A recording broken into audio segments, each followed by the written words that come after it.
Welcome to the second part of our negotiations update for negotiations session 15. We made significant progress this week. Make sure to review part 1 of our update for information on tentative agreements for sections 16 and 32 and our related LOA. This is the rest of our update on session 15.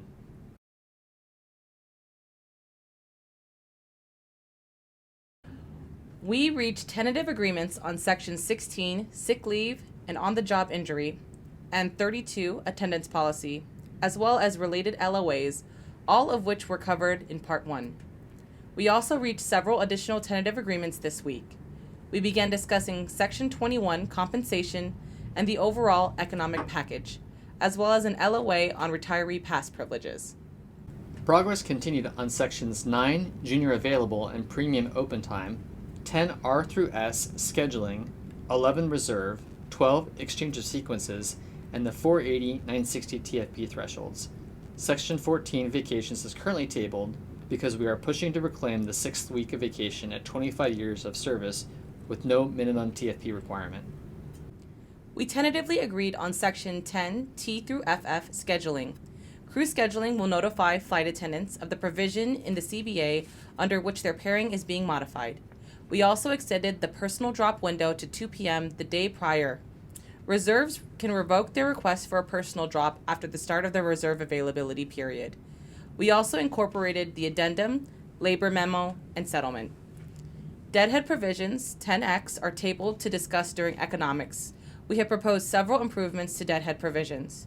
4K provisions 10DD are tabled to discuss during economics. We adamantly oppose an increase to 4K distance. Section 30 training was tentatively agreed. We gained hotel reimbursement for required training of up to $200 per night if the address in PeopleSoft is more than 50 straight line miles from the training facility. For those who commute by air, an additional $30 per day may be reimbursed for ground transportation to or from the training facility. We increased the RT Home Studies CBT to $150 and clarified CBT provisions. The drill videos will be included, as well as an open book exam with no time limit instead of the in-class exam. Anchorage training will be restricted from out-of-base bid during May through August due to lack of hotel availability in cruise season.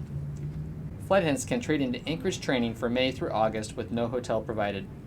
We codified a 1.5 times pay for RQ3, which is initial training, outside of contractual hours. We also clarified current practice on positive space travel, voluntary training, etc. Last, we incorporated the addendum, LOAs, and MOU. In section 36, Jumpseat and Pass Privileges, we gained the ability to list online for the Jumpseat earlier than 1 hour prior, on parity with the pilots. We also have the ability to view those listed for the Jumpseat. We codified Jumpseat provisions such as the order of assignment and codified pass provisions and non-rev priority.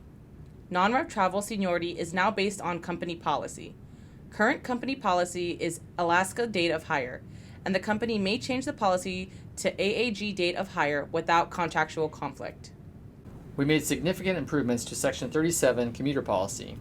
We codified the ability to commute on other airlines, or OAL, and included provisions for verifying OL commutes if there is a commuting failure with the 2 flight provisions.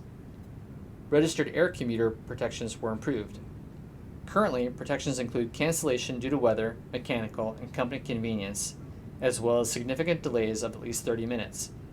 New protections include the standby list not being processed, including jump seat assignments, weight and balance, and aircraft downgrades. If a registered air commuter is displaced due to pilot commuter jump seat super priority, they are pay protected with no points assessed, in addition to being subject to recovery commuter options.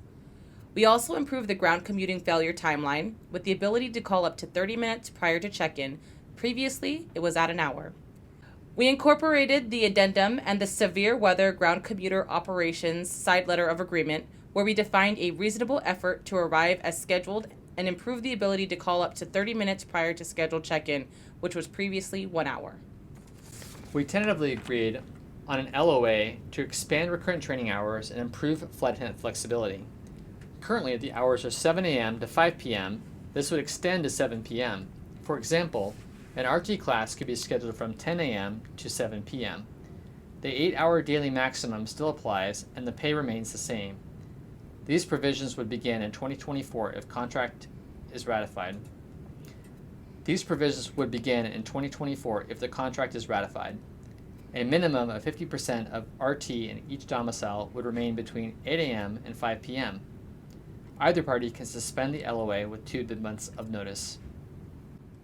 We agreed on a jump seat occupancy letter of agreement with provisions on who may occupy a flight attendant jump seat for the duration of the collective bargaining agreement.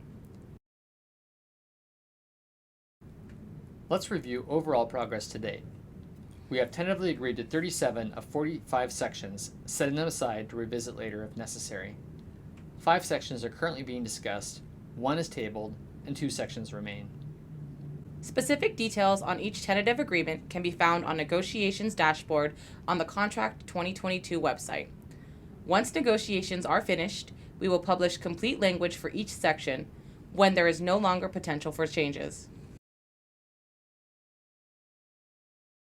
That's everything from Session 15. Stay up to date on all negotiations resources on the negotiations website, contract2022.afaalaska.org. Our next update will publish on June 16th after negotiation session 16. Thank you for staying engaged in this process.